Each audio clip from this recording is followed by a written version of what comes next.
দেয়, ওই দরজাখানা যখন খুলে দেয়, হাবিবে আমানি চোখটা বড় বড় হয়ে গেছে। কি দেখতে লেগেছে হাবিবে আমানি? হাবিবে আমানি অবাক হয়ে দেখতে লেগেছে, আমার যে 8 বছর বয়সের কন্যাটা, যে হাঁটতে পারে না, দাঁড়াতে পারে না, আমি অবাক হয়ে দেখতে লেগেছি ওই কন্যাটা এমন করে দাঁড়িয়ে আছে এবং হেঁটে হেঁটে এসে দরজাখানা খুলে দিয়েছে। তরুণেরা, হাবিবে আমানি জানতে চাইলো, মারে এই অবস্থা তোমার কি করে হলো মা? ওই মহিলা বন্যাটা বলতে লেগেছে, আব্বা জান 1 তারিখে রাত্রিরে এক নুরানি মানুষ খবের মধ্যে আসলো, তিনি আমাকে বলতে লাগলো, মারে টুটে দাঁড়া মা। আমি বললাম, হুজুর আমি উঠতে পারি না। ওই নুরানি মানুষটা বলতে লাগলো, মারে একবার দিল থেকে বলেলে লা ইলাহা ইল্লাল্লাহু মুহাম্মাদুর রাসূলুল্লাহ। আমি এটা যখনই বলে নিলাম, ওই নুরানি ব্যক্তিটা বলতে লাগলো, মারে এবারে বিসমিল্লাহ বলে দাঁড়িয়ে যা। যখনই আমি বিসমিল্লাহ বলে দাঁড়াতে লাগলাম, আমার আব্বা জান আমি হাঁটতে পারছি এবং চলতে পারছি, দাঁড়াতেও পেরে গেছি। তরুণেরা, হাবিবে আমানি জানতে চাইলো, মারে তিনার কিছু হুলিয়া বলতে পারবে, তিনাকে খবে দেখে চেহারার কিছু প্রশংসা বলতে পারবে, চেহারার কিছু তারিফ বলতে পারবে। ওই সময় কন্যা বলতে লাগে, বাবা ওই রকম ব্যক্তি কখনো দেখিনি, এত সুন্দর কখনো জীবনে কল্পনাও করতে পারিনি।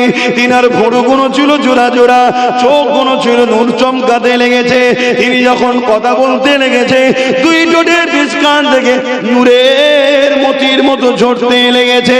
তিনার চুলগুলো ছিল বড় বড় বাবরির ন্যায়। হাবিবি আমানি আর বুঝতে বাকি রইল না, তিনার কাছে থেকে আসছে তিনি ছিলেন। তাই দেরি না করে সুজা মক্কা দিকে রওনা দিতে লাগলো। ওই কন্যা তখন ডেকে বলতে লাগলো, বাবা আপনার জন্য একটা মেসেজ রয়েছে। কি মেসেজ রয়েছে? ওই নুরানি ব্যক্তিটা বলেছিল, মা এই কলেমা তুমি পড়ে নাও মা। আর আমি বলে যাই, খুব শিগগিরই তোমার বাবা তিনিও এই কলেমা পড়ে নেবে। আরো জোরে বলুন সুবহান।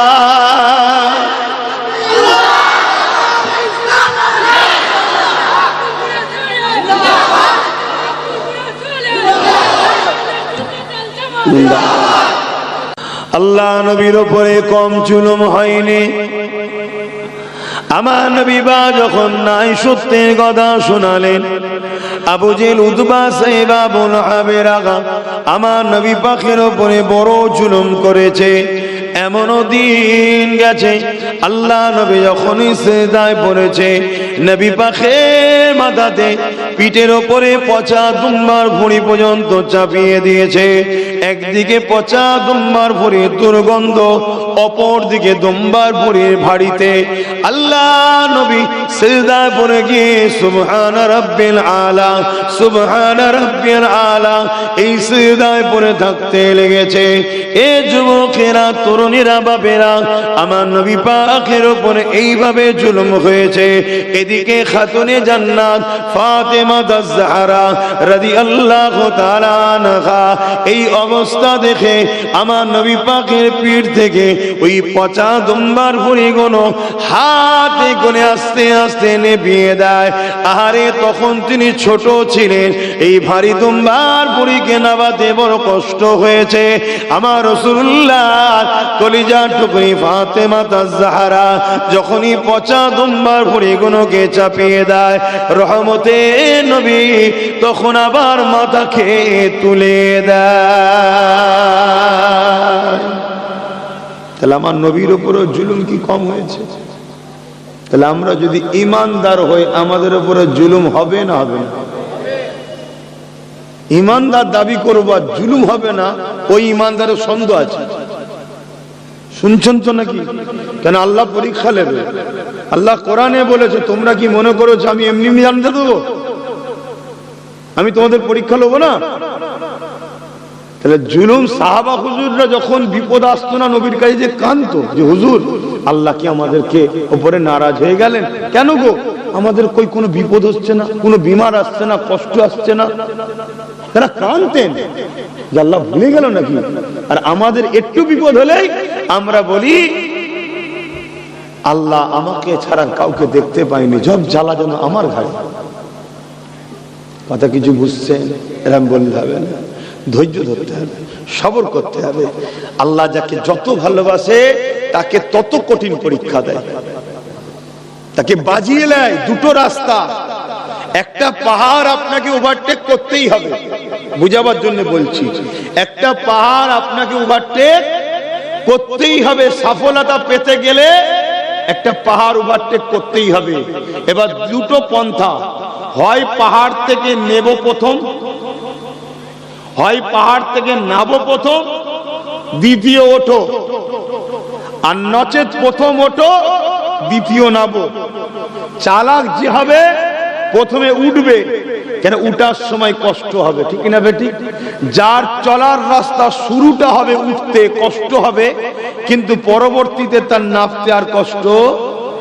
কিন্তু যে বোকা হবে প্রথমেই নামতে যাবে, অর্থাৎ দুনিয়ায় সে একটু আরাম চাইবে, পরে কিন্তু উঠতে হবে, পরকাল তার কষ্ট হবে। আর যে চালাক হবে প্রথমে উঠবে, অর্থাৎ দুনিয়াতে একটু কষ্ট হবে, পরকালে কিন্তু নামবে, শান্তি পাবে। দুটো রাস্তা, রহমানের রাস্তা শুরু হলো কাঁটার উপর দিয়ে হাঁটা, কিন্তু একটা জায়গায় যে শান্তি আর শান্তি। আর শয়তানের রাস্তা শুরু হলো ফুলের উপর দিয়ে, কিন্তু একটু পরে যাওয়ার পরে কষ্টের আর শেষ নাই। এটা হাকিকাত, বাস্তব দেখো না বাপেরা, নওজোয়ান তরুণেরা। আল্লাহ নবী নূহ নবী দয়া নবীর উপরে কত জুলুম অত্যাচার হয়েছে। এ নওজোয়ানেরা, আল্লাহ নবীর জীবনে এমনও দিন গেছে আমার নবী পাকের উপরে এত পচা তোমার ভরি চাপিয়েছে, আল্লাহ নবী পুরো ঢেকে গেছে। সাহাবা মন করে খাতুনে জান্নাত আব্বা জানকে খুঁজতে লেগেছে, তখন তিনার বয়স ছোট ছিল, কিন্তু আমার নবী পাককে পুরো ঢেকে দিয়েছে। দুম্বার পচা ভুড়ি দিয়ে খাতুনে জান্নাত সন্দেহ করলো, এই জায়গায় এত দুম্বার ভুড়ি কেন? নিশ্চয়ই আব্বা মনে এই জায়গায় আছে। এই ভুড়িগুলো যখন সরিয়ে সরিয়ে দেয়, দেখতে লেগেছে আমার নূরের নবী পড়ে রয়েছে। আহারে নবী আমার ওইভাবে নিঃশ্বাস নিতে পারছিল না। নবী আমার মাথাটা তুললেন, সুবহান রাব্বিল আলা তাসবিহ পড়ছিলেন। মাথাটা যখনই তুললেন, খাতুনে জান্নাত সহ্য করলেন না, আল্লাহ দরবারে হাতটা তুলে বলতে লাগলেন, ও রব্বি আল্লাহ পাক, যারা আমার আব্বা জানকে কষ্ট দিয়েছে আল্লাহ তাদেরকে আপনি ধ্বংস করে দেন। আমার নবী পাক যে কথা শুনলো, খাতুনে জান্নাতের মুখে আটটা দিয়ে বলতে লাগলো, মা তুমি বদদুয়া করো না, মা তুমি আমার শরীরের অংশ, মা তুমি যদি বদদুয়া করো আমার উম্মাত যেগুলো ধ্বংস হয়ে যাবে। এ যুবকেরা, যে নবীকে যারা কষ্ট দিয়েছে আল্লাহ নবী তারও ক্ষতি চাই না, কেন নবী আমার রাহমাতাল লিল আলামিন হয়ে এসেছে।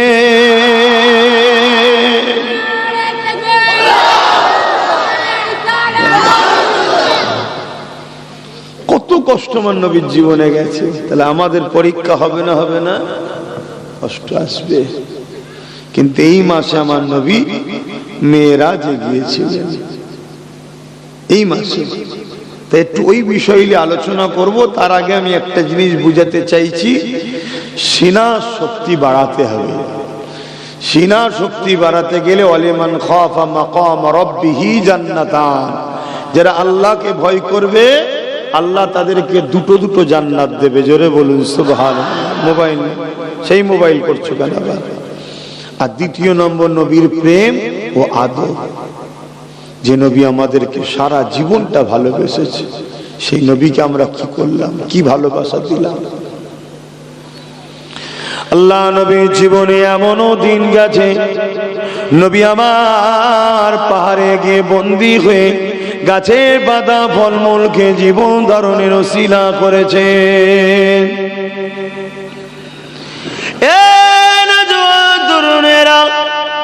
আল্লাহ নবী গেছে। আবু জেহেল আমার নবী পাককে কুয়া খুঁড়েছে ফেলে দেবে বলে, নবী আমার সেই কুয়াতে আবু জেহেল নবী না পড়ে আবু জেহেল সেই কুয়াতে পড়েছিল। আল্লাহ নবী নবী দয়া নবী হাত খানা বাড়াবার পরে আবু জেহেল সেই কুয়া থেকে উঠেছে। আবু জেহেল আমার নবী পাককে জাদুকর বলে কষ্ট দিয়েছে। এ যুবকেরা, তরুণীরা, বাপেরা, আমার নবী পাককে নানান দিক দিয়ে কষ্ট করেছে, কষ্ট দিয়েছে। নবী আমার সব কষ্টকে সহ্য করে উম্মতির জন্য পেরেশান চিন্তিত হয়েছিলে, আল্লাহ দরবারে দোয়া চেয়েছিলে, উম্মত হিসাবে তোমাকে আমাকে নবী পাকে রেখে যাওয়া দিন ইসলামের জন্য 100 বার তো ভাবাটা দরকার আছে না নাই?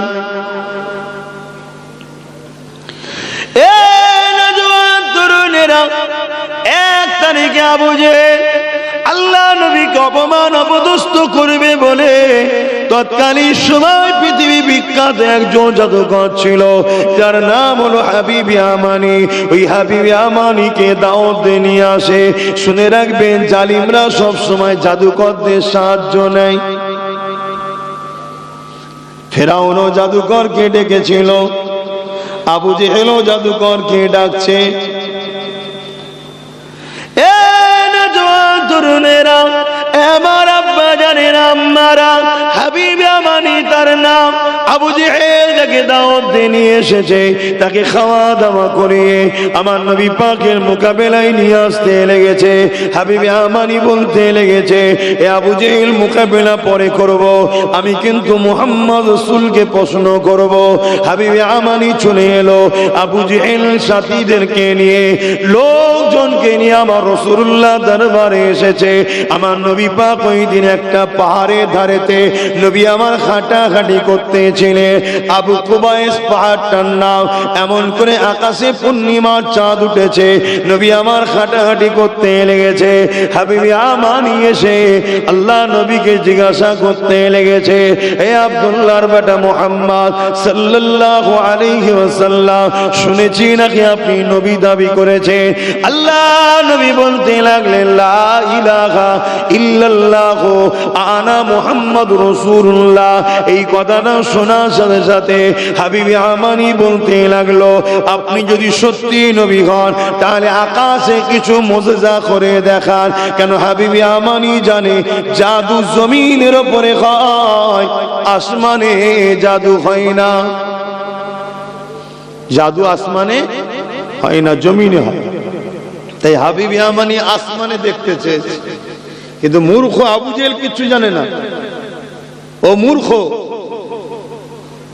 হাবিব ইয়ামানি যখন বলেছে আকাশে কিছু দেখান, আল্লাহ নবী আকাশের দিকে মুখ তুলেছে, আর পূর্ণিমার চাঁদ, পুরো গোল চাঁদ।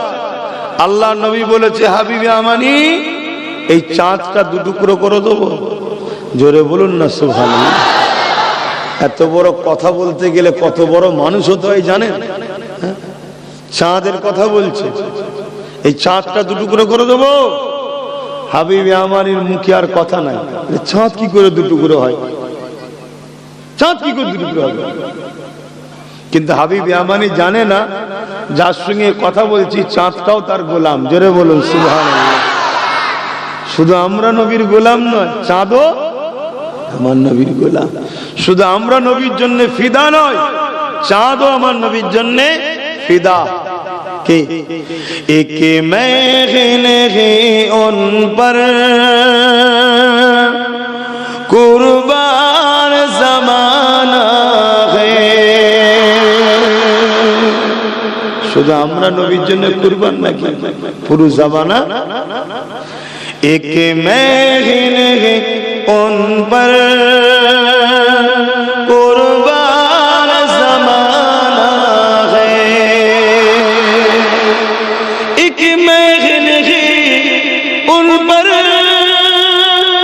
कुर्बान ज़माना है, एक महल है उन पर कुर्बान ज़माना है, जो आलम का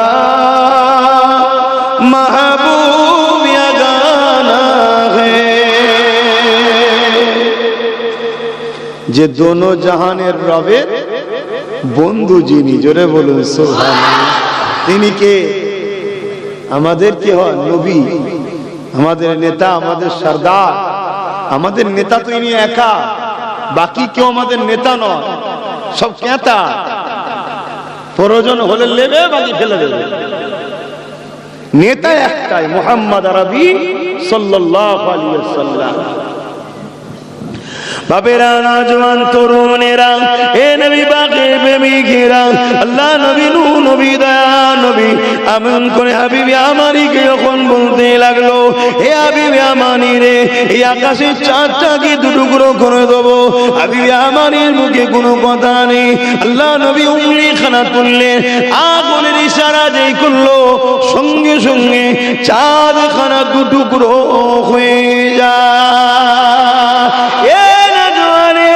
শুধু চাঁদ দুটুকরো সামান্য হয়নি, এক ফালি পাহাড়ের মাথায় আর এক ফালি পাহাড়ের মাথায় আমার নবী পাকের প্রেমে নিজেকে দুটুকরো চাঁদ করে দিল। আমরাও তো সবাই বলি নবীকে ভালোবাসি। প্রত্যেকের হাতে যদি একটা করে ছুরি তুলে দেওয়া হয়, তোমাকে পুরো হাতও কাটতে হবে না, পুরো গর্দানও কাটতে হবে না, নিজেকে দুচিরও করতে হবে না, সামান্যটুকু আঙুলের কোনাখানা একটা গাঁট নবীর জন্য কেটে দাও। হবে কত নামাজি, কত দাড়িওয়ালা, কত হাজি, কত পীর সাহেব সব ছুট দেবে। হ্যাঁ, মোহব্বত একে বলে। হযরতে ওয়াইস কারনী যেই শুনলাম আমার নবীর দান্দা শহীদ হয়ে গেছে, আরে আমার হুজুরের দাঁত থাকবে না, আমার হয়। নিজের দাঁতকে পাথরের আঘাত দিয়ে শহীদ করছে। এটা হুজুরের প্রেমে হয়, অন্য কারো জন্য করা হারাম। যে আমার ভালোবাসার দাঁত নেই, আমি ভেঙে ফেলবো, হারাম। কথা শুনছেন? মা বাপের জন্য করাও হারাম, এটা হুজুরের জন্য চলে। শুনছেন তো নাকি? হ্যাঁ। একটা দাঁত ভাঙলো, ভেঙে চিন্তা করছে এই দাঁতটা নয় তো অন্য দাঁত হতে পারে। আবার একটা ভাঙলো, আবার ভাবলো এটা না অন্যটা। এরকম করতে করতে ওয়াইস কারনী পুরো দু পাটি দাঁতকে নিজে হাতে করে একটা একটা করে হুজুরের প্রেমে শহীদ করেছে। জোরে বলুন সুবহানাল্লাহ। আমরাও তো প্রেমিক দাবি করি ভাই। হ্যাঁ, আমরাও তো প্রেমিক দাবি করি। কিসের প্রেম? এখনো সময় আছে, সিনার পাওয়ার বাড়াও, এই প্রেম ঢুকাও, এই প্রেম ঢুকাও। এই প্রেম যাদের সিনাতে থাকবে, পৃথিবীর কোন শক্তি কেন, জঙ্গলের বাঘও তাকে দেখে সম্মান করবে। জোরে বলুন সুবহানাল্লাহ। হাওড়া জেলার মানুষেরা শুনে রেখে দাও, আপনাদের জেলায় শুয়ে আছে সুফি আব্দুল মুমিন শাহ রাহমাতুল্লাহ আলাইহি। তিনি তিনার পীরের হুকুমেতে জঙ্গলে যখন ইবাদত করতে গিয়েছিল, এই যুবকের অপর দিক দিয়ে একটা বাঘ আসতে লেগেছে। হযরত সুফি আব্দুল মুমিন শাহ বলতে লেগেছে, এই আল্লাহ বাঘের সৃষ্টি বাঘ রে, যদি আল্লাহ তোর জন্য আমাকে রেজেক করে রাখে, অবশ্যই তাহলে তুই তো আমাকে খাবি। তবে মনে রাখবি, আমি জঙ্গলে এমনি এমনি আসিনি, আমার মুর্শিদ আমার পীরের হুকুমেতে আল্লাহ পাকের জিকিরে মশগুল হওয়ার জন্য এসেছি। এই যুবকেরা, তরুণেরা, বাপেরা, এই কথা শোনার সাথে সাথে ওই জঙ্গলের বাঘ কিতাব খুলে দেখুন, হুজুরের জীবনীতে দেখুন, পুষা বিড়ালের না হুজুরের গায়ে এসে গা খসতে লেগেছে। কিসের পাওয়ার এটা? বলুন বলুন বলুন। সিনার পাওয়ার, মাসুল পাওয়ার নয়, এটা সিনার পাওয়ার।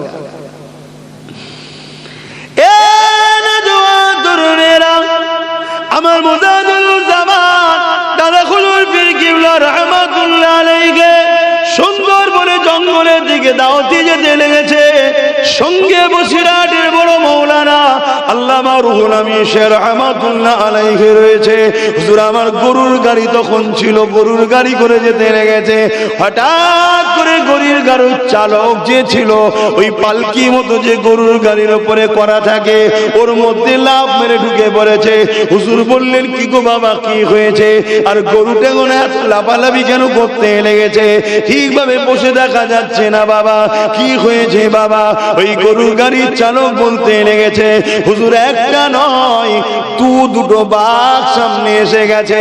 আমার মুজাদ্দিদুজ্জামান বলতে লেগেছে, তাতে কি হয়েছে বাবা? এ যুবকেরা, তরুণেরা, বাপেরা, তুমি আমি শুনলে তো অজ্ঞান হয়ে যেতাম। আমার মুজাদ্দিদুজ্জামান কি বলতে লেগেছে, বাবা রুহুল আমিন, একবার পর্দাটা খুলিয়ে মুখটা দেখিয়ে দাও, সুন্দরবনের বাঘ যেমন রয়েছে, আমি আবু বকর আমার বাঘটাকেও একবার তারা দেখেনি। এ যুবকেরা, তরুণীরা, বাবেরা, যখনই পর্দা থেকে মুখটা রুহুল আমিন সাহেব ঝুলিয়েছে, যেন মনে হয় বাঘ দেখতেই সত্যি এসেছিল। সঙ্গে সঙ্গে নেজ লড়াতে লড়াতে আবার জঙ্গলের দিকে চলে যায়।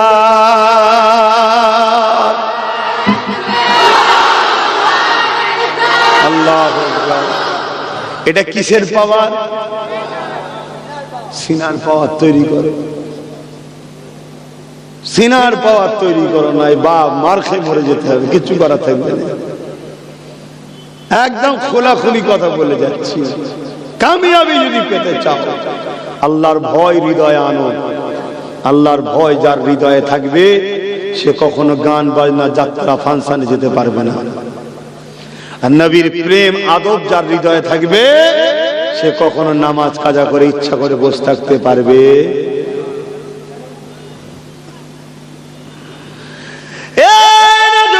তরুণেরা আসেন, ফিরে যায়, আমার নবী পাককে মুহাব্বত করেন, আল্লাহ নবীকে পিয়ার করেন। আজ আমরা সহজ ইসলামকে পেয়েছি, ইসলামের গুরুত্ব তোমার আমার কাছে কমে গেছে। হাবিবি আমানি যখন আমার রাসূল পাকের এই চাঁদ দুটুকরো করা দেখলো, সে দেখার পরে চোখ ছলছল হয়ে গেল, কিন্তু ইমানের কলেমাটা পড়ে রে।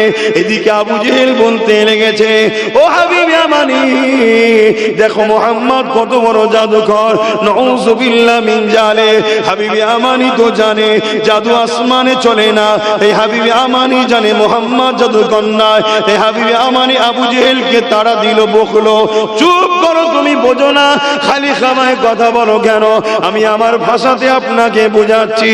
এ যুবকেরা, তরুণেরা, হাবিবি আমানি আগিয়ে আসলো, আগিয়ে এসে আমার নবী পাকের কাছে আগিয়ে আর এলো, কলেমা কিন্তু তখনও পড়েনি। হাবিবি আমানি বলতে লেগেছে, হে আব্দুল্লাহর বেটা মুহাম্মদ, আর একটা প্রশ্ন আছে, বলতে পারবে?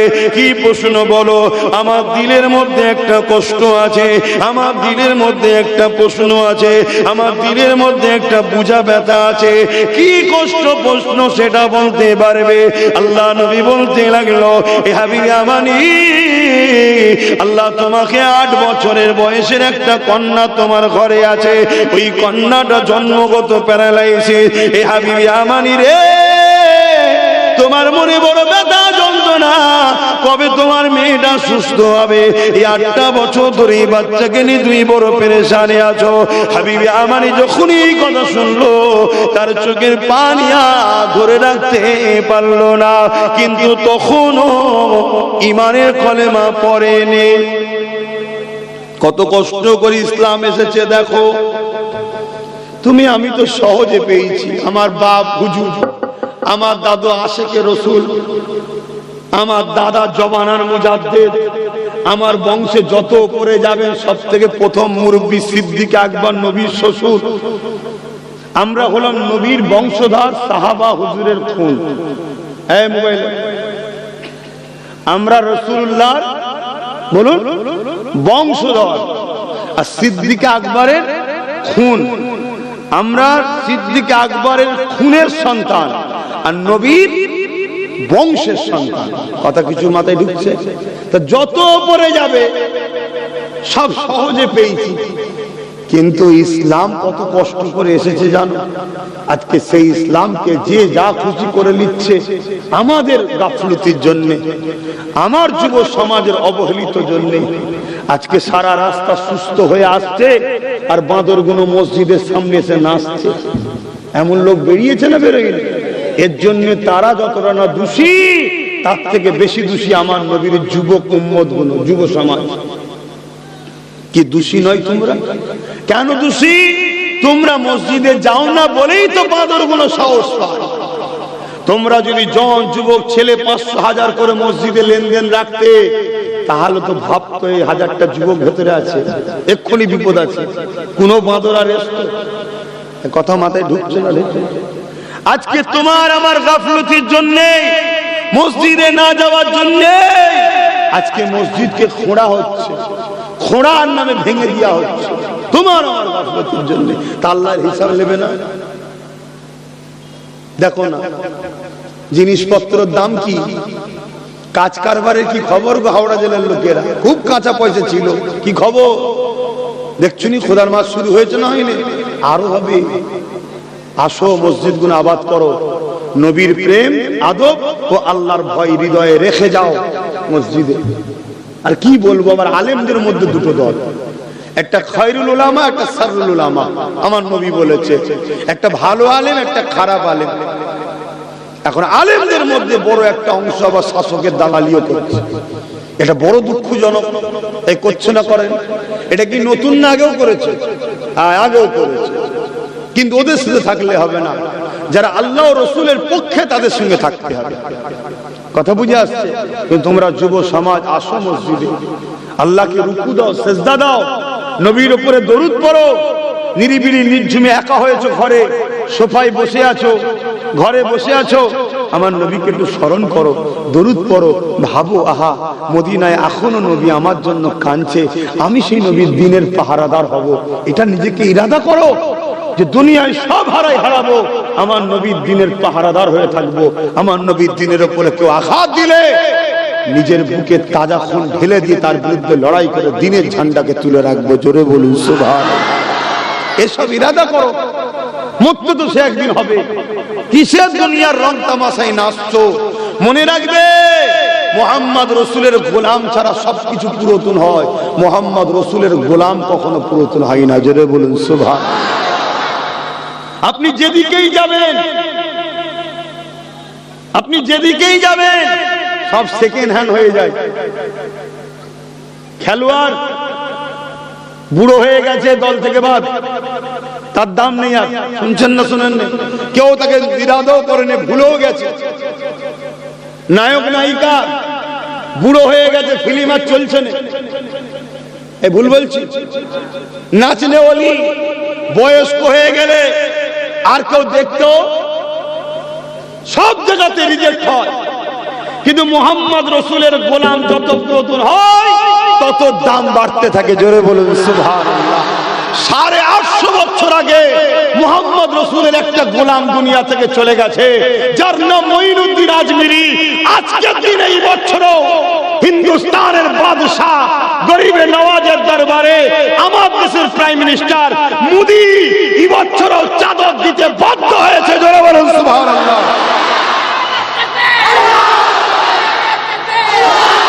কেন? মোদিও জানে হিন্দুস্তানের রাজত্ব করতে গেলে হিন্দুস্তানের বাদশাকে ভালোবাসতে হবে, না আমার চেয়ার চলে যাবে। শুনছেন না? শুনেন? নবীর গোলামের যত বয়স হবে দাম বাড়ে। এই কথা ভুল বলছি? ফুরফুরা শরীফে মুফতি আজম মেজর হুজুর ছিলেন, 108 বছর বয়স। তোমরা সব গেছো, যুবকরা দেখেছো তো নাকি? হুজুরের দরবারে যে মুসাফার লাইন ছিল, ও লাইন কি অন্য কারো দরবারে হয়? কেন? উনি বুড়ো হয়ে জর্তান, নবীর গোলামের বয়স বেড়েছে। নবীর গোলামের বয়স বাড়লে দামও বাড়ে। জোরে বলুন সুবহানাল্লাহ। নবীর গোলাম হও যুবকরা, বারবার বলে যাচ্ছে নবীর গোলাম হও, সংসারে শান্তি পাবে, স্বামী স্ত্রী মিল মহব্বত থাকবে, সন্তান আল্লাহ ওয়ালা সন্তান হবে, ভালো বাচ্চা দেবে আল্লাহ। হ্যাঁ, আমি বলছি না যে ডাক্তার হলে গোলাম হওয়া যায় না, পুলিশ হলে গোলাম হওয়া যায় না। হ্যাঁ, হওয়া যায়। যদি কোনো পুলিশ নবীর গোলাম হয় তাহলে সে পুলিশ কখনো ঘুষ খাবে না। কোন ডাক্তার যদি নবীর গোলাম হয়, তার হাতে মরা রোগী মরে যাবে, সবাই বলবে নবীর গোলামের বরকতে আল্লাহ তাকে বাঁচিয়েও দেবে। জোরে বলুন সুবহানাল্লাহ। নবীর গোলাম যদি নেতা হয় সে কখন কারাপশন করবে না, তার আন্ডারের প্রজারা নিরাপদে থাকবে। নবীর গোলাম যদি জজ হয় কখনো মিথ্যাবাদীর পক্ষে সাপোর্ট করবে না, সে ন্যায়ের পক্ষে ইনসাফের পক্ষে থাকবে। অতএব নবীর গোলাম হও, বাচ্চাগুলোকে শিক্ষিত করো কিন্তু নবীর গোলাম বানাও। আমার নবী পাক সাল্লাল্লাহু আলাইহি সাল্লাম হাবিবে আমানির দিলের কথা বলে দিল। অনেকে বলে নবী নাকি অন্তরের খবর জানে না, বলুন নাউজুবিল্লাহ। যারা নবীর অন্তরের খবর জানে না বলে এরা হলো ওই খায়সারুল উলামা, এরা আমাদের ভেতর থেকে ম্যান পাওয়ার, সিনার পাওয়ারকে কাটতে চাইছে। যার সিনাই নবী ইলমে গায়েব জানে না, ও অন্তরের খবর জানে না, যার দিলে থাকবে ওর দিলে ঈমান নাই, যার দিলে ঈমান নাই তার দিলে সিনার পাওয়ার নাই। তাই জালিমরা চাইছে আমাদের সিনার পাওয়ারকে বার করে নিতে, এই সকল বক্তাদের দ্বারা করার চেষ্টা করছে। হাবিবে আমানি নিজের দেশে চলে গেল। আল্লাহ নবী নবী নবীর কাছ থেকে অনেক দূরের রাস্তা, তখন এত যাতায়াতের সুব্যবস্থা ছিল না, উটের পিঠে করে নিজের দেশে ফিরে যাচ্ছে।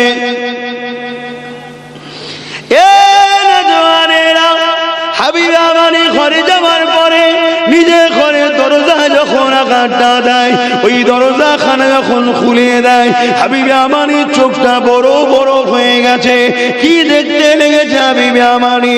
হাবিবে আমানি অবাক হয়ে দেখতে লেগেছে আমার যে 8 বছর বয়সের কন্যাটা যে হাঁটতে পারে না, দাঁড়াতে পারে না, আমি অবাক হয়ে দেখতে লেগেছি ওই কন্যাটা এমন করে দাঁড়িয়ে আছে এবং হেঁটে হেঁটে এসে দরজা খানা খুলে দিয়েছে। তরুণেরা হাবিবে আমানি জানতে চাইলো, মারে এই অবস্থা তোমার কি করে হলো মা? ওই মহিলা বন্যাটা বলতে লেগেছে, আব্বা জান 1 তারিখে রাত্রিরে এক নুরানি মানুষ খবের মধ্যে আসলো, তিনি আমাকে বলতে লাগলো, মারে টুটে দাঁড়া মা। আমি বললাম হুজুর আমি উঠতে পারি না। ওই নুরানি মানুষটা বলতে লাগলো, মারে একবার দিল থেকে বলেলে লা ইলাহা ইল্লাল্লাহ মুহাম্মাদুর রাসূলুল্লাহ।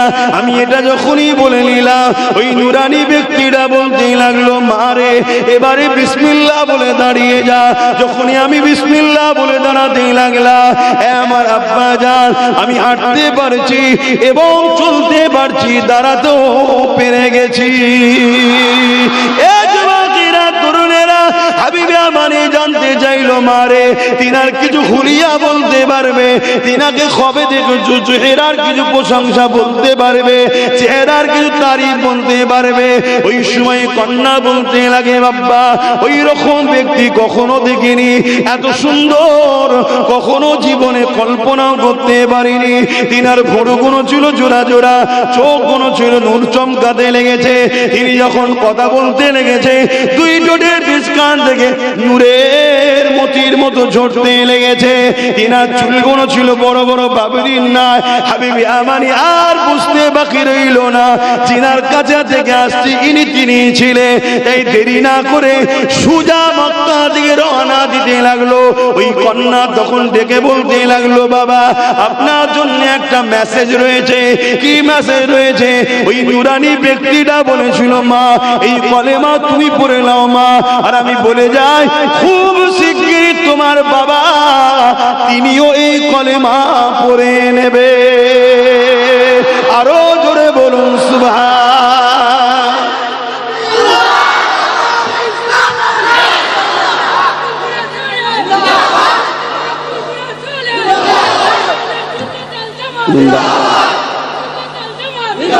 আমার ভাইরা, তোমাদের দিলে এখনো ঈমান আছে, তোমরা নামাজটা পড়ো, আল্লাহ তোমাদের উপরে খুব খুশি হবে। এই যে স্লোগান, এই যে চিৎকার, এটা ঈমানের বহিঃপ্রকাশ হচ্ছে। আমার নেতার মাকামের কথা শুনে আমরা খুশি হচ্ছি, তার তো বহিঃপ্রকাশ হচ্ছে। তোমরা নামাজটা সাথে ধরো, আল্লাহ তোমাদেরকে অনেক সম্মান দেবে। তোমরা ট্রাই করে দেখো আমার যুবক, তোমাদেরকে আল্লাহ অনেক সম্মানিত করবে। তোমাদের ঈমান আল্লাহ করে ঠিক আছে, তোমাদের হুজুরের উপরে প্রেম আছে, তার প্রমাণ এটাই দিচ্ছ। কিন্তু এর সাথে শুধু হুজুর বলেছেন নামাজ আমার চোখের ঠান্ডা। হুজুরের চোখকে ঠান্ডা করার জন্য রুকু সেজদা দাও আল্লাহকে, দেখবে তোমাদেরকে আল্লাহ কোথা থেকে কোথায় তুলে দেয়, অনেক সম্মানিত করবে, তোমরা অনেক আরামে থাকবে, মনের খোরাক শান্তি পাবে তোমরা। হাবিবে আমানি ওখান থেকে এসে আমার নবীর দরবারে ইমানের কালেমা পড়ে সাহাবী হয়ে গেলেন। জোরে বলুন সুবহান। এমনি এমনি ইসলাম আসেনি, অনেক কষ্ট করেছে আমার রাসূল। সেই ইসলামকে মিটাবার জন্য আজকে দুনিয়া জুড়ে শক্তি চেষ্টা করছে। আমাদের ঘরে ঢাল হয়ে দাঁড়াতে হবে না? হবে না? আমরা মনে করি নবীর প্রেমিক মানে হালুয়া রুটি খাওয়া, নাকি? হালুয়া রুটি যেমন খেতে হবে, নবীর প্রেমিক সময় হলে গুলিও খেতে হতে পারে। কথা বুঝছেন না? নবীর প্রেমিক দাবি করবে, জেলে যাবে না, হতে পারে সময় হলে জেলেও যেতে হতে পারে। আমি তো পুরো প্রস্তুত। কথা বুঝছেন না? বোঝেন না? যা কপালে আছে তাই হবে, কিন্তু হুজুরকে প্রেম করতে হবে। যদি বাঁচতে চায়, দুনিয়া আখেরাতে শান্তি যদি চায়, হুজুরের প্রেম চায়। হুজুরের প্রেম ছাড়া নাজাত নাই। আর এই ফয়সালাটা কি করেছে আল্লাহ? কি সম্মান দিয়েছে আল্লাহ, কি সম্মান দিয়েছে আল্লাহ পাঠিয়ে দিল হযরত জিবরাইল আলাইহিস সালামকে। এ যুবকেরা, হযরত জিবরাইল আলাইহিস সালামকে আল্লাহ পাঠিয়ে দিলেন। ও হযরত জিবরাইল দুনিয়া জমিনে চলে যান, বুরাককে সাথে করে নিয়ে আসেন, আমার হাবিবকে আজকে ডেকে নিয়ে আসেন। আমি আল্লাহ আমার হাবিবকে দিদার দেব, আমার হাবিবকে আমি দাওয়াতটা দিলাম। ও হযরত জিবরাইল যান নিয়ে আসেন। এ যুবকেরা, তরুণেরা, আল্লাহ নবী ওই দিন নিজে হুজুরের মুবারকে শুইনে উম্মে হানি হুজুরের ঘরে শুয়েছিলেন। কেন শুয়েছিলেন? আমার নবী পাকের ঘরেতে বিনা হুকুমে ঢোকাটা হলো নিষেধ।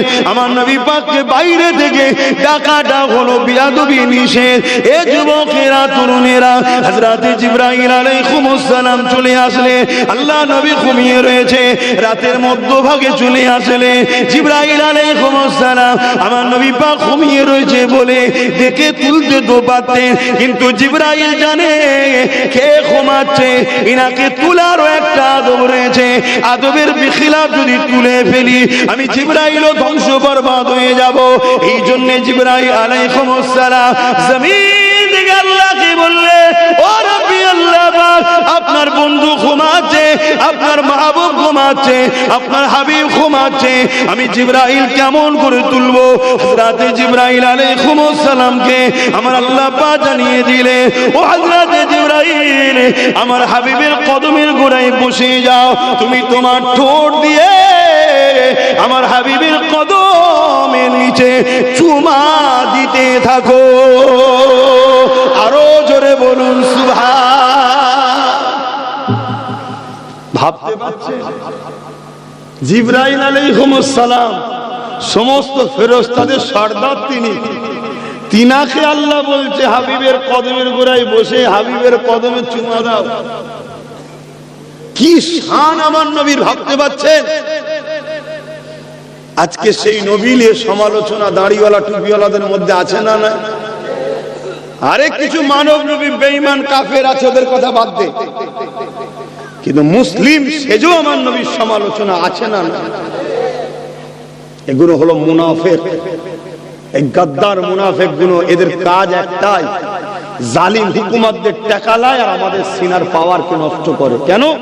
জালিম আমরা যতদিন সিনার পাওয়ার নিয়ে বাঁচবো, এরা আমাদেরকে মিটাতে, তাই এদের ঘরে দিয়ে আমাদের ঈমান পাওয়ার লুটাতে চাইছে। কথা মাথায় ঢুকছে?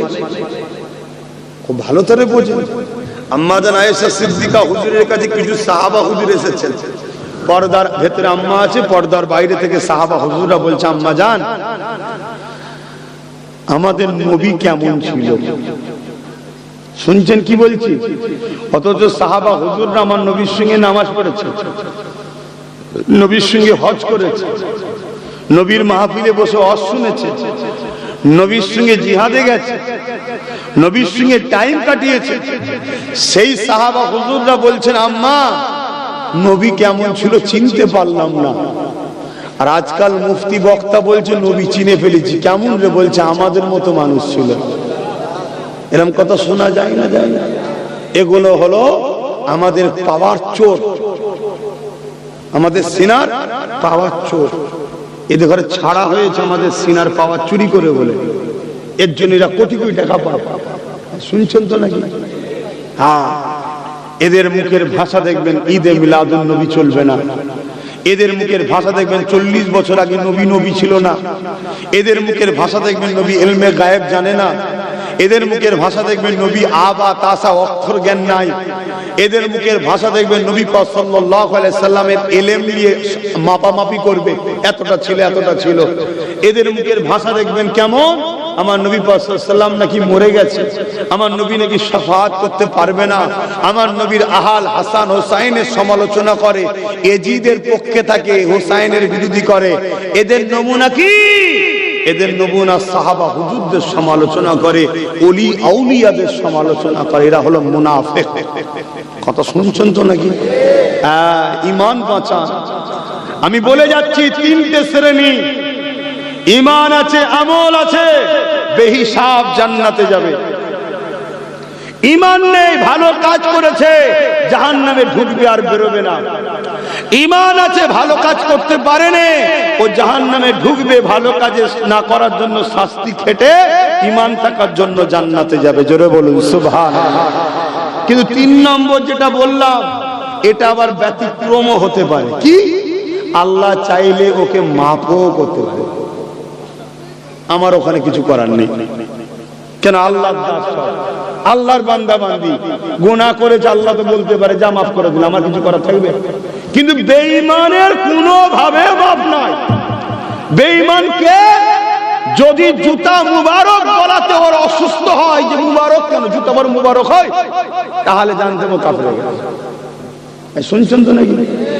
আমার নবী যার দিলেন সে বেঈমান।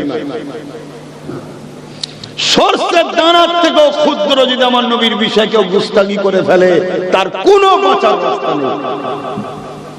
সে যদি তার যত পড়ে, 5 ওয়াক্ত নামাজও পড়ে, সে যদি 500 মসজিদও করে, 5000 মাদ্রাসাও করে, বড় মুফতি হয়, বুখারী পড়ায়, মুসলিম পড়ায়, তাফসীর কারক হোক, যেই হোক, তার বাঁচার কোনো রাস্তা না।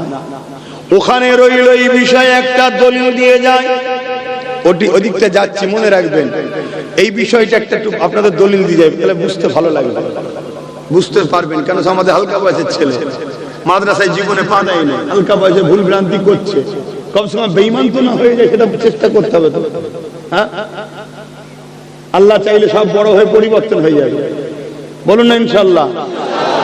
কিন্তু বেঈমান হয়ে গেলে আমার অজে কি অসুবিধা হচ্ছে? বুঝতে পারছেন তো নাকি? দুটো ব্যক্তির নাম বলছে, একটা ব্যক্তির নাম আবু বকর সিদ্দিক, আর একটা ব্যক্তির নাম আব্দুল্লাহ ইবনে উবাই। আমার নবীর হাতেই দুজনই হাত দিয়েছে। শুনছেন? আমার পিছনের ভাইরা শুনছেন তো? হাত তুলে দেখান, শুনছেন তো নাকি? আলহামদুলিল্লাহ। দুটো ব্যক্তি, একটা না আবু বকর সিদ্দিক আর একটা না আব্দুল্লাহ ইবনে উবাই, দুজনই আমার নবীর হাতে হাত দিয়েছে। নবী ইমামতি করে, দুজনই নবীকে ইক্তেদা করে নামাজ পড়ে। নবী হজে গেছে, নবীর সাথে দুজনই গেছে। নবীর সাথে জিহাদের ময়দানে দুজনই আছে।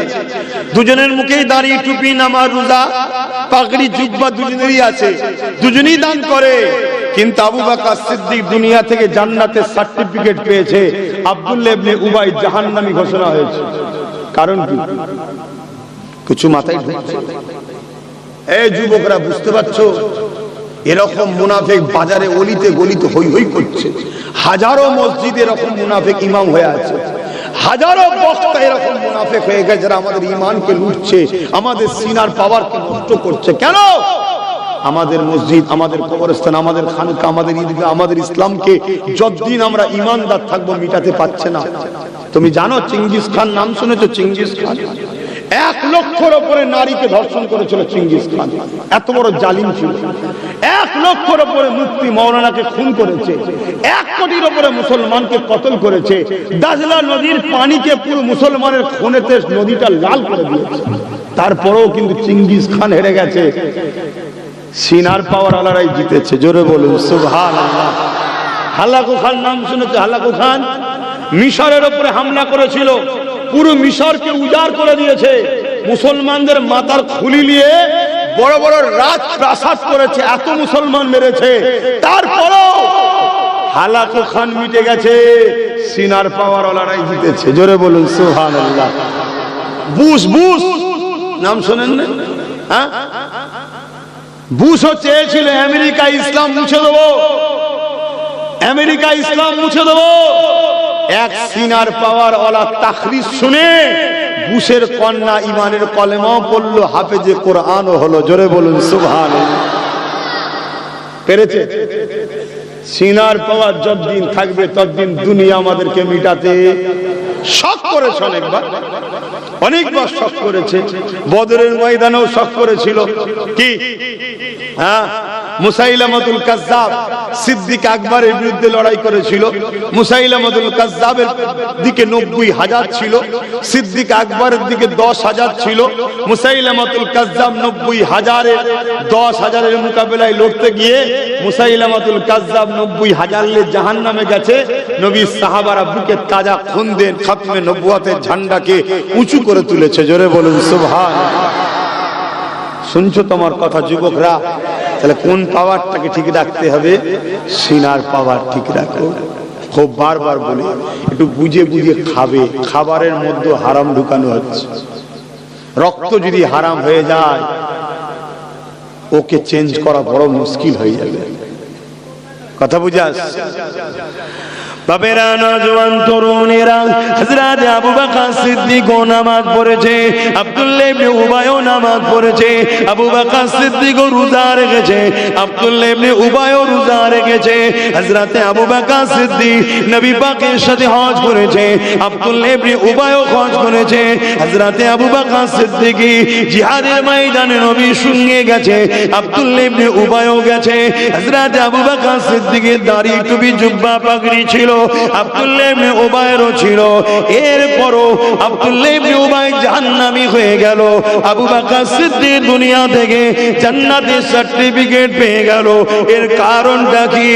এই যুবকেরা, হযরত আবু বকর সিদ্দিক জানিয়ে দিল, এ দুনিয়ার মানুষেরা, আব্দুল্লাহ ইবনে উবাইয়ের যা ছিল আমি আবু বকরের মধ্যে তা রয়েছে, কিন্তু আমার মধ্যে যা আছে আব্দুল্লাহ ইবনে উবাইয়ের তা নাই। আব্দুল্লাহ ইবনে উবাইয়ের নামাজ ছিল, আমি আবু বকরের আছে। আব্দুল্লাহ ইবনে রোজা রেখেছে, ওটা আমারও আছে। ওর দাড়ি টুড়ি জুব্বা পাগড়ি আছে, ওটা আমি আবু বকরের রয়েছে। ও হজ করেছে, ওটা আমি আবু বকরের রয়েছে। ও দাড়ি রেখেছে, ওটা আমারও আছে। ও জিহাদের ময়দানে গেছে, ওটা আমারও আছে। ওর যা আছে আমারও তা আছে, কিন্তু আমার যা আছে ওর তা নাই। কি রয়েছে আপনার, ওর নাই। আবু বকর সিদ্দিক বলেছিল, আমার সিনাতে আল্লাহ ও নবীর প্রেম, আদব, ভালোবাসা আছে, যেটা ওর মধ্যে নাই। এই না থাকার দরুন সব থাকার পরও জাহান্নামী। আর সিনার পাওয়ার থাকার জন্য আল্লাহ জান্নাতি বানিয়েছে। আরো জোরে বলুন সুবহান।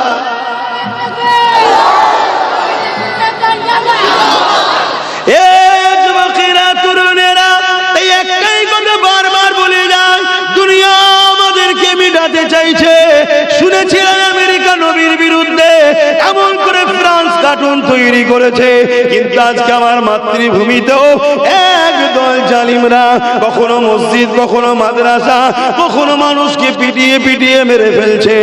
আজ আমরা শুনলাম গরিবে নওয়াজের দরবারকে উঠাতে লেগেছে, তারা বলতে লেগেছে গরিবে নওয়াজের দরবারকে তুলে দেবো। তাই একটু জানিয়ে দিয়ে যায়, চিন্তার কোনো কারণ নাই, চিন্তার কোনো কারণ নাই, ঘাবড়ে যাবার কোনো কারণ নাই। কেননা এতদিন যার তার সঙ্গে লড়াই হয়েছে, এবারে যার সঙ্গে পাল্লা পড়েছে এটা অন্য কেউ নয়, শেরে খোদা মৌলা আলীর বেটা সঙ্গে লড়াই হবে।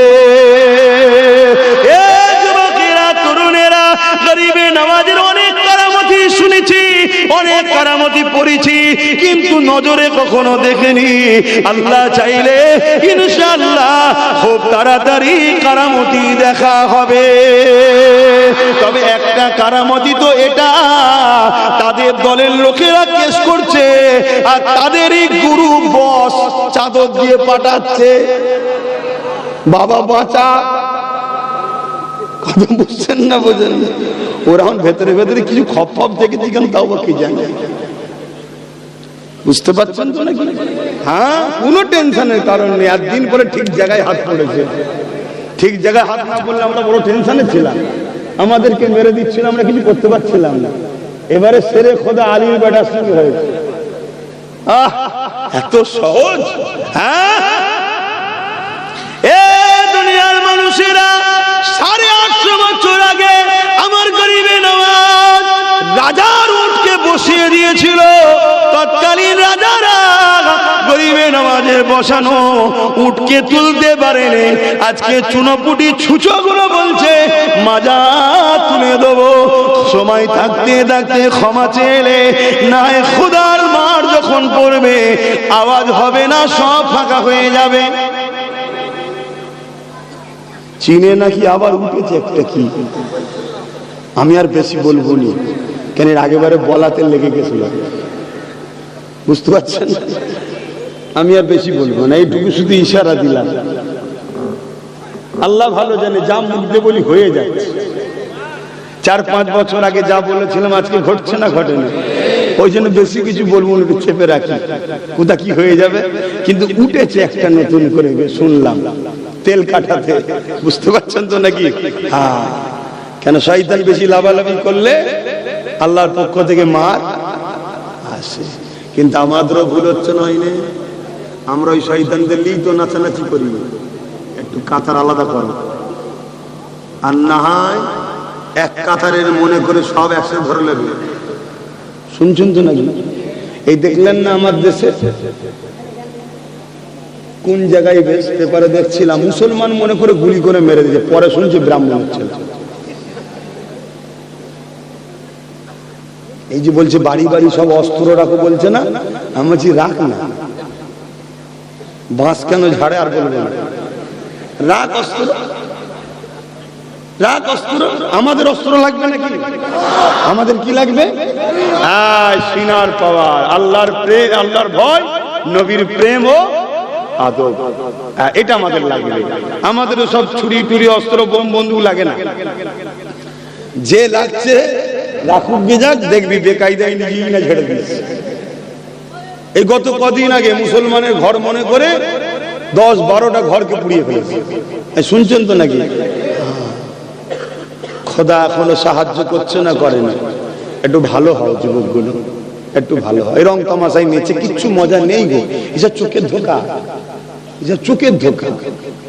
আল্লাহ ও রসুলের দিকে আসো, সম্মান পাবে, ইজ্জত পাবে, দিলের শান্তি পাবে, পরকালে জান্নাত পাবে। কথা যখন এসে গেছে, একটু গরিবের নামাজের দু একটা কথা বলে নি। হ্যাঁ, কি গো অসুবিধা আছে নাকি? এখন তো আবার গরিবের নওয়াজের মাজারের হয়ে অনেক মুসলমান আন্দোলন করছে, বাঁচাতে হবে। কি আমি সেদিন দেখলাম কলকাতাতেও আন্দোলন হচ্ছে, বাঁচাতে হবে। মেম্বারে যারা বসে আছে ওদের মধ্যে 50টার উপরে যাদের আকিদা হলো মাজার ভেঙে দাও। কি নাটক চলছে? হ্যাঁ, বলছে অকাপ বাঁচাতে হবে। মেম্বারে যারা বসে আছে ওদের মধ্যে 50% অকাপ ঝেড়ে বসে আছে। কি নাটক চলছে? খুব শিগগিরই আমি আবার ডাকবো হাওড়া জেলা, আপনাদের এলাকায় খবর পেলে একটু যাবেন তো? সম্ভবত উলুবেড়িয়া টাউনের দিকে হবে, একটু জেলা অসুবিধা আছে, যাবেন। কেন একটু হলো ঘেবড়ে গেছে, আর একটু চাপ দিতে হবে। কে? এটা আমাদের ডিউটি করতে হবে। কিন্তু সবকিছু ফাইসাল্লাহ কোথায় হয়? আল্লাহর কুদরতি ক্ষমতাটা, আমাদের কাজ আমাদের করতে হবে। হযরতে গরিবে নওয়াজ হিন্দুস্তানে এলেন, আনা সাগরের পাশে বিশাল এক ময়দান দেখে হুজুর বললেন, বাবা এখানে দাঁড়াও, সাগরের পানিটাও বেশ সুন্দর, উজু করো বাবা, আজান দাও, নামাজ পড়ি। আজান হলো, নামাজ হলো, আর হুজুরের মুরিদদের নিয়ে বসে আছেন গরিবে নওয়াজ। এমন সময় রাজার উট যারা চড়ায় তারা উটকে চড়িয়ে নিয়ে এসে হাজির হয়েছে। গরিবে নওয়াজকে দেখে বলছে, হে মুসাফির, এখান থেকে ওঠো, এখানে রাজার উট বসে। গরিবে নওয়াজ বললেন, এত বিশাল ময়দান আছে, অন্য জায়গায় বসাও না, এখানে কেন? বলল না, এখানেই বসবে। গরিবে নওয়াজ বললেন, বাবা কুতুবউদ্দিন বখতিয়ার কাকি, চলো বাবা, মনে হয় এখানেই ওরা বসতে চাইছে, তো রাজার উট যখন এখানে বসেই থাকুক। চলো চলে গেছেন। পরের দিন সকাল হয়েছে, প্রতিদিনের নাই উট চারণকারী এসে হাজির। উটকে তুলতে চাইছে আর উট উঠছে না, অনেক চেষ্টা মারধর। রাজার কাছে খবর গেল, রাজা মশাই একজন দরবেশ মানুষকে বলেছিলাম, সে বলেছিল উট বসে আছে, বসেই থাক। রাজা মশাই ঘরে ছুটেছে। কেন রে বাবা ছুটলি কেন? রাজা মশাই ঘরে ছুটে গিয়ে একটা কাগজ বার করেছে। কাগজটা তার মা লিখে দিয়ে গেছিল একটা কথা। কি কথা লিখেছিল রাজা খুলে দেখছে, হে বাবা, তোর রাজত্ব চলাকালীন একটা মুসলিম দরবেশ আসবে, সে তোর রাজত্ব নেবে না, সে একত্ববাদ, এক মালিকের প্রচার আসবে, গরিবকে ঘরে অধিকার দিতে আসবে, বিধবার মর্যাদা দিতে আসবে, এতিমকে অধিকার দিতে আসবে, উঁচু জাত নিচু জাত বলে কিছু থাকবে না, মানুষের ভেদাভেদ দূর করতে আসবে। তার পিছনে লাগবি না বাবা, যদি লাগিস তোর রাজত্ব চলে যাবে। কে বলেছিল? মা লিখে দিয়েছিল। রাজা পড়ছে, পড়তে পড়তে ভাবছে, মা যখন লিখেছে 90 বছর বয়স, মাথা মাথা ঠিক আছে, হ্যাঁ আমার হাতে মিলিটারি আছে, ফোর্স আছে, অস্ত্র আছে, সৈন্য আছে, এই একটা দরবেশকে দেখে ভয় খেতে হবে, এটা উড়িয়ে দেবো এক্ষুনি, কামানের সামনে বসাবো, উড়িয়ে দেবো। অহংকার। কি অহংকার? ক্ষমতার জোরে যারা অহংকার হয় তাদের পতন অনিবার্য। কিন্তু গরিবে নওয়াজের কাছে চিঠি করলো রাজা, যে বাবাকে যে বলো অবালা পশুগুলোকে কেন কষ্ট দিচ্ছে। গরিবে নওয়াজ বললো, আমরা মুসলমান, আমরা কখনো কাউকে কষ্ট দিই না। যে বলকে যাও পশুগুলোকে, যার হুকুমে বসেছো তার হুকুমে উঠে যাও। সঙ্গে সঙ্গে পশুগুলো আবার উঠে গেল। জোরে বলুন সুবহান। কিন্তু গরিবে নওয়াজ ওই আনা সাগরের ওখানে থাকে, উজু করে, নামাজ পড়ে। সবাই এসে বলেছে যে রাজা মশাই, আনা সাগরের পানিকে তারা পবিত্র পানি মনে করত। তাদের ধারণা ছিল এই পানিতে পাপ করে এসে গোসল করলে পাপ মাফ হয়ে যাবে। তাদের বিশ্বাসকে আমি ছোট করছি না, কারো ধর্মের বিষয়ে আমি কথা বলবো না, কিন্তু তাদের বিশ্বাস ছিল। কথা মাথায় ঢুকছে? তা গরিবে নওয়াজ সেই পানিতে উজু করছে, খাওয়া দাওয়া করে হাত ধুচ্ছে। হ্যাঁ, রাজাকে যে বলেছে যে মুসলমান তারা উজু করে, খাওয়া দাওয়া করে, হাত ধোয়, আমাদের বড় অসুবিধে হচ্ছে। রাজা মশাই তাই সৈন্য পাঠিয়ে বলল, যাও ওই পানি যেন না ব্যবহার করে। আল্লাহর ওলি গরিবে নওয়াজ খাজা মুঈনুদ্দিন আজমিরি সঞ্জালি রাহমাতুল্লাহ আলাইহি বলতে লাগলেন, বাবা বিশার আনা সাগর, আমি যদি এক প্রান্তে উযু করি বা হাত ধুই, গোসল করি, এতে অসুবিধে তোমাদের কি হবে?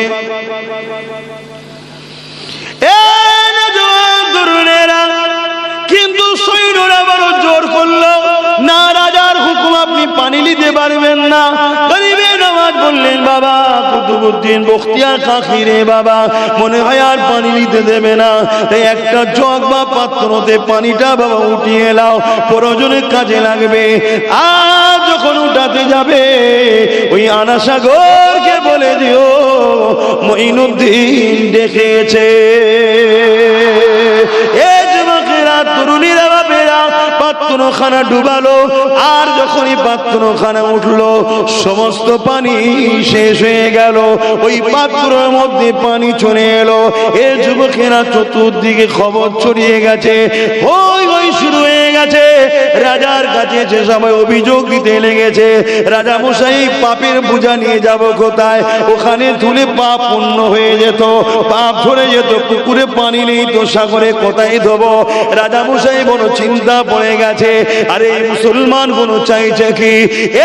আজকের রাজার আসল, আমরা মুসলমান কিছু চাই না, আমরা মুসলমান চাই এ জমিন আল্লাহর, আমরা আল্লাহর দাসত্ব করব স্বাধীনভাবে, আমাদেরকে ডিস্টার্ব করো না, আর আমরা ইজ্জতের রুটি খাবো, কারো ভিক্ষা আমরা চাই না, কারণ রিজিকের মালিক আল্লাহ, অন্য কেউ নয়। এই গরিবে নওয়াজের কাছে যখন সৈন্য সামান দর পাঠিয়ে দিল, রাজা নিজেও চলে গেল, না খিসরানি দিতে লাগলো।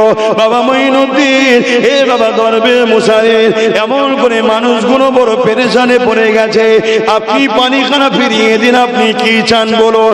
আমার গরিবে নওয়াজ বলেছিলেন, আমি একটাই জিনিস চাই, মানুষকে সত্যের মেসেজ দেবো, এই মেসেজে তোমরা আমাকে ডিস্টার্ব করবে না। আমি তোমার রাজত্ব নিতে আসি, আমি দেশের প্রধান হব এ স্বপ্ন নাই। আজকে আমিও বলছি হুকুমাত ঘরে আমি নেতা হব, পিএম সিএম হব, এ স্বপ্ন আমাদের নাই। আমাদের স্বপ্ন আমরা আমার আল্লাহ ও রসুলকে নিয়ে হাসি খুশিতে থাকতে চাই, আর আল্লাহ দিয়ে রিজিক নিয়ে স্বাধীনভাবে বাঁচতে চাই। তাই তো নাকি? আমাদেরকে টোকো না, আজকে টোকো ছাড়বো না, সোজাসুজি কথা।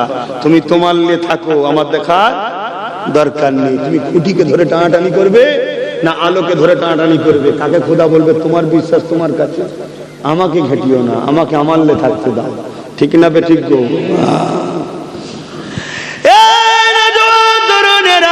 গরিবে নওয়াজ বললেন, বাবা কুতুবউদ্দিন, যাও বাবা লুটা ডান আশা করে ঢেলে দাও। যখনই লুটার পানি ডান আশা করে ঢেলে দিল, কানা পরিমাণ হয়ে গেল।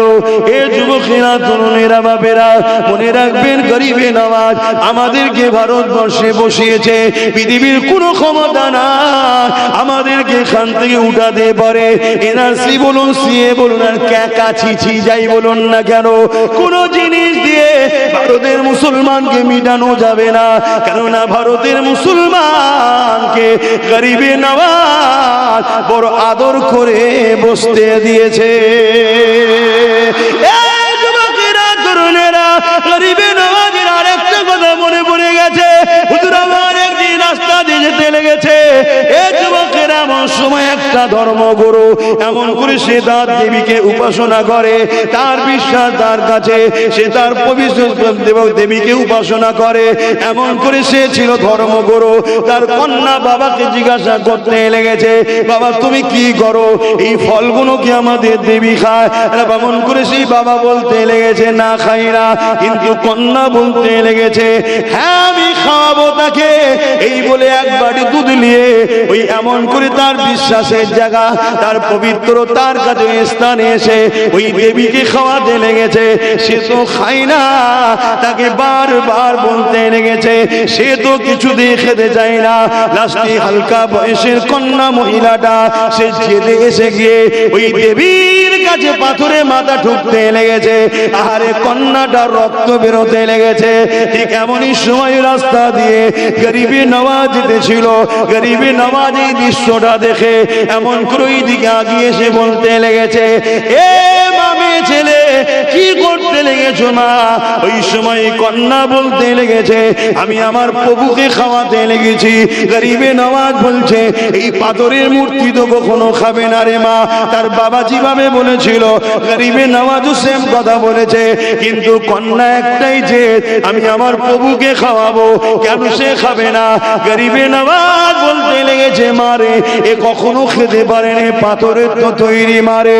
কিন্তু সেই মহিলা বলতে লেগেছে, আপনি আপনার রাস্তায় যান, আমার ধর্মীয় বিষয়ে আপনাকে কথা বলতে হবে না। কিন্তু গরিবে নওয়াজ সে জায়গায় যখন দাঁড়িয়ে দেখে ওই কন্যাটা আবার পাথরে মাথা ঠুকতে লেগেছে, কপাল দিয়ে রক্ত বেরোতে লেগেছে। গরিবে নওয়াজ বলে উঠলো, কেন এই মেয়েটাকে কষ্ট দিচ্ছিস? জলদি করে খেলে। সঙ্গে সঙ্গে ওই পাথরের মূর্তি গার খা করেছে, আর ওই কন্যা তাকে খাওয়াতে লেগেছে। এই যুবকেরা, তরুণেরা, এই দৃশ্য দেখে কন্যা করে চলে যে বাবাকে বলতে লেগেছে, আমি খাইয়েছি আমার প্রভুকে, আমার দেবীকে খাইয়েছি, কিন্তু কেউ বিশ্বাস করতে চায় না। কন্যা বলল, তাহলে আবার চলো, কালকে গিয়ে খাওয়াবো দেখবে। কিন্তু কালকে আবার এসেছে, কন্যাটা খাওয়াতে চাইছে, খেতে চাইছে না, খাওয়াতে চাইছে, খেতে চাইছে না। কন্যা রকুল বলে উঠলো, যদি তুই না খাস ওই মুসলমানটাকে ডেকে আনবো। যেই গরিবে নওয়াজের কথা বলেছে, সঙ্গে সঙ্গে আবার পাথরের মূর্তি খেতে লেগেছে।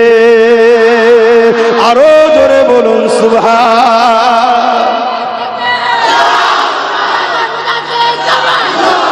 ভাইয়ের আমার, তখন এই যে ওই মুসলমান মুর্দে দেখে নিয়ে আসবো, তখন এই কন্যাকে তার বাবারা জিজ্ঞেস করছে গ্রাম বা কার কথা বলছো, সব ঘটনা খুলে বলেছে এই ব্যাপার। একজন যাচ্ছিল, তো চলো তার খোঁজে বেরোই।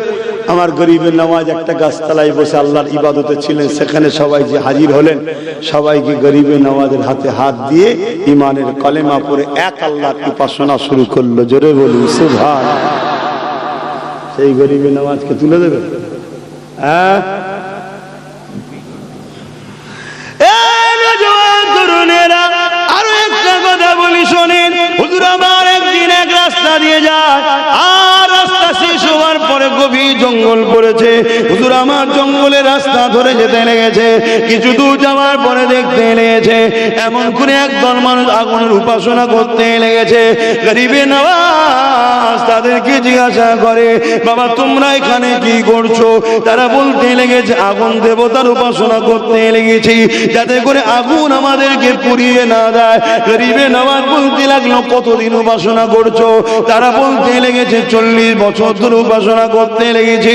গরিবে নওয়াজ বলতে লেগেছে তাহলে আগুনের যখন উপাসনা 40 বছর করছো, তাহলে তোমাদের গোয়ার নিশ্চয়ই পুড়াবে না, তাহলে হাতটা দিয়ে একজনকেও দেখাও।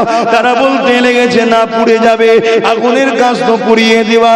গরিবে নওয়াজ বলে উঠেছে না রে, আগুনের ক্ষমতা নেই পুড়াতে পারে। হ্যাঁ আমিও বলে যাচ্ছি আগুনের ক্ষমতা নেই পুড়াতে পারে, সব ক্ষমতার মালিক হলো একজন আল্লাহ। আল্লাহ হুসাইয়ুল কাদির, সব কিছুর ক্ষমতা আল্লাহ।